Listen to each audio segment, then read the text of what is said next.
Lorsque Satan assaillit Christ, notre Seigneur lui répondit par « Il est écrit ».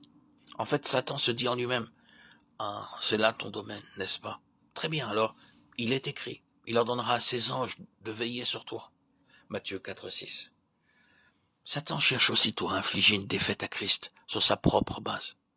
Nous ne parlerons pas pour le moment du fait que Satan a omis une phrase très vitale dans sa citation, une omission très significative dans toutes tes voies. Psaume 91, 11.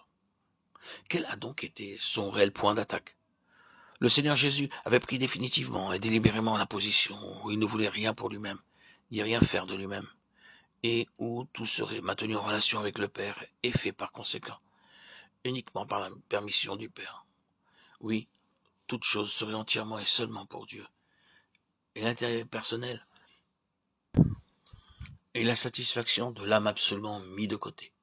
La seule chose qui aurait pu, semble-t-il, l'amener à renoncer à une telle position d'abandon à Dieu aurait été d'appuyer le mouvement ou le chemin offert par la parole de Dieu elle-même. Il aurait été inutile de dire au Fils de Dieu, le dernier Adam, Dieu a-t-il vraiment dit? Mais lui dire, Dieu a dit, c'est beaucoup plus subtil.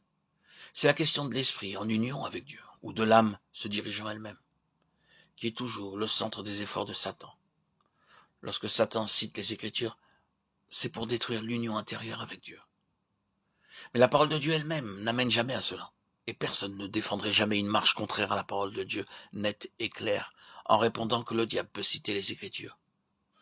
Et n'aurait jamais une telle pensée, à moins de vouloir en soi-même suivre un certain chemin. Comme notre vie d'âme peut chercher à se défendre, à se sauver. Mais combien il est nécessaire pour être délivré de notre cœur trompeur, d'être entièrement soumis à Dieu, pour être conscient de la nature et de l'implication du piège de l'ennemi. Nous avons touché ici la clé de toute la question de la place qui est celle de l'âme. Il faut qu'elle fasse deux expériences. Il faut premièrement qu'un coup fatal soit porté par la mort de Christ à sa force personnelle et à son propre gouvernement de soi. De même que Jacob, après que Dieu eut touché la hanche ou le nerf de sa jambe, dut rester boiteux jusqu'à la fin de sa vie. Il faut aussi que soit enregistré dans notre âme le fait qu'elle ne peut pas et qu'elle ne doit pas. Dieu a brisé sa force. Ensuite, étant un instrument, elle doit être vaincue, maîtrisée et gouvernée, en relation avec les voies plus hautes et différentes de Dieu. Elle nous est montrée si souvent dans les Saintes Écritures comme une chose sur laquelle nous devons gagner et exercer une autorité. Par exemple, c'est par votre patience que vous sauverez vos âmes. Luc 21, 19. En obéissant à la vérité, vous avez purifié vos âmes. 1 Pierre 1, 22. Remportant le prix de votre foi, le salut de vos âmes. 1 Pierre 1, 9. Il nous faut veiller, tout en reconnaissant le fait que notre âme a été séduite, captivée, obscurcie et intoxiquée par un intérêt personnel, à ne pas la considérer comme une chose qui doit être anéantie et détruire dans cette vie. Ce serait de l'ascétisme, une forme de bouddhisme. Le résultat d'une telle attitude n'est habituellement qu'une autre forme d'un psychisme exagéré, peut-être de l'occultisme. Toute notre nature humaine est dans nos âmes, et si la nature est supprimée dans une direction, elle prendra sa revanche dans une autre. C'est précisément la cause de troubles chez beaucoup de personnes de ne pas reconnaître cela.